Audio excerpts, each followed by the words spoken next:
Hey everybody, it's Sarah with Loaves and Dishes, and today I'm going to be showing you how to make this super delicious one-pot orzo. My dogs are playing in the background. I can't make them stop. It is what it is. I'm sorry. Okay, so I'm seasoning my chicken. We are using chicken for this. You don't have to do the chicken if you don't want to. It could just be the orzo. This is totally up to you. This is optional. So I'm seasoning my chicken.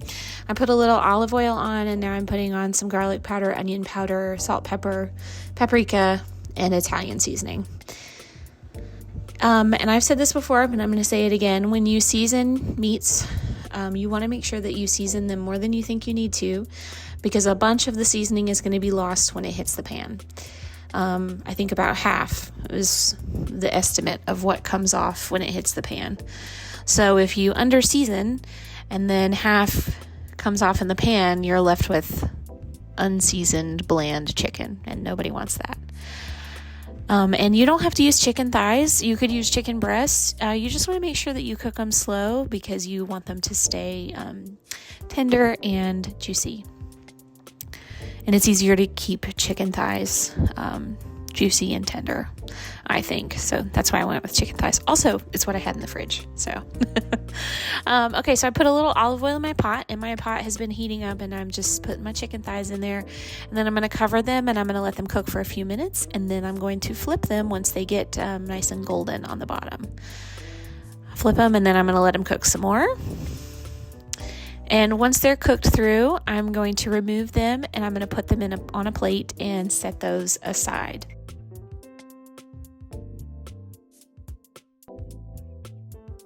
Now in my pot, I'm going to add some garlic. I added 3 cloves of garlic. I really wanted this to be super garlicky, so you could add more or less garlic, depending on your taste. Then I'm adding a box of orzo and a tablespoon of better than bouillon garlic, and I'm going to mix that around just to get it all mixed up and to kind of toast my orzo before I put the liquid in. I don't know if that's necessary, but it's just what I chose to do. So what I'm going to do now is I'm going to take a little bit of chicken stock, like a couple tablespoons, and I'm going to deglaze the pan from where my chicken was cooking. That is the good stuff. You want that stuff in your sauce. So you want to take your spatula and you want to scrape the bottom, and it gets kind of hard to see here because it's steamed up, but all of that stuff comes off the bottom of the pan, and that's where all of the flavor is. So I'm just giving everything a good mix before I add the entire quart of chicken stock. And it's a little bit hard to see, but after I add the chicken stock, I want to make sure that I got all of the orzo into the liquid and that none is stuck on the side of the pan. I've made this 2 or 3 times now, and the first time I made it, I did not get all the orzo off the side of the pan, so some of the orzo didn't cook all the way, which were those bits that were stuck on the side of the pan. So I was biting into crunchy orzo, which was not pleasant. So just make sure that you're really careful and that you get all of the orzo in the liquid so that it all cooks evenly. And I'm going to put the lid on this, and I'm going to let it cook for 10 to 15 minutes. You want to make sure you're checking on it every couple of minutes and stirring it, because the orzo does stick to the bottom of the pan. And if you know how to make it not stick, please tell us in the comments. So after about 10 or 15 minutes, a lot of the liquid has evaporated, and so I'm going to add some other stuff. I added a 1/4 cup of heavy cream, and then I added some garlic powder and onion powder, and now I'm going to add some salt and pepper. And pretty much how I did this is I added a few ingredients, and then I would stir it, and then I would add a few more ingredients, and then I would stir it, just to keep the orzo from sticking. And if you stay on top of it, if you stir it frequently, it doesn't stick to the pan. It's super duper simple, but if you let it go, it will all just clump to the bottom of the pan. So it is a little bit challenging in that respect. But like I said, if you know how to make it not stick to the pan, please tell us. So then I added 1/2 cup of Parmesan cheese, and I am grating the Parmesan cheese myself. If you had some that was already grated, you could use that. I don't know that I would recommend using the, we call it shaky cheese at my house, but it's like the cheese that you put on pizza. I don't know that I would recommend using that cheese for this dish because I can't speak to its consistency in this dish. Like, I think it kind of has a sandy feeling in my mouth, which is kind of fine for pizza. I don't mind it, but I don't know that I would be after that sort of texture with this. So if you can get the kind where you grate it yourself, great. And if not, and if you prefer shaky cheese, go with the shaky cheese. You do you. Food is all about making things taste good to you, not necessarily to other people.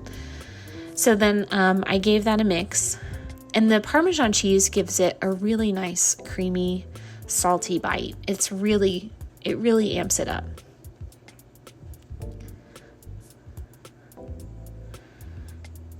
So now I'm going to add the zest of 1 lemon and the juice of 2 lemons.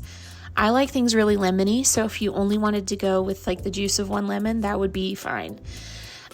If you don't have a microplane, which is this tool that I'm using right now, I really recommend getting one. They're like $10, $15, and they're really versatile. I used it for the cheese. Now I'm using it to zest. I really enjoy microplane. Having one in my kitchen, it's a tool I use frequently, and adding zest to dishes just really does something for the flavor. It's like the secret. It's like if you were making something that was supposed to be really lemony and it was just missing something, add some lemon zest and bam, it is delicious. It's like a magic trick. It really is. So here I am struggling with my juicer, trying to get juice out of these lemons. You want to make sure that you're not getting any lemon seeds in your orzo, because they're like the same size and the same color. So they're really hard to see. So I'm just giving this a good stir again. And you can see that the liquid is really evaporating, and that's what we want. You don't want a whole lot of liquid left over. Just kind of a creamy sauce.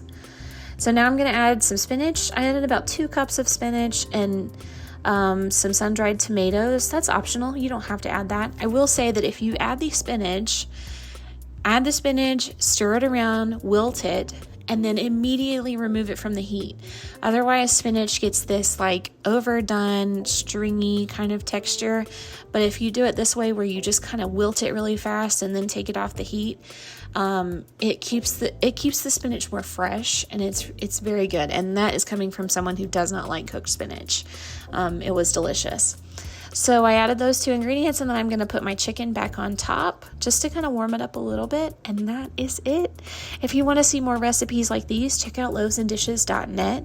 If you want to hear more from myself and my mom, we do have a podcast. It's called Dorks with Sporks, and you can find that wherever you listen to podcasts. Be sure to subscribe to our channel. We're coming out with a new video every Monday through Friday, and you can follow us on Facebook at Loaves and Dishes. Thanks for watching.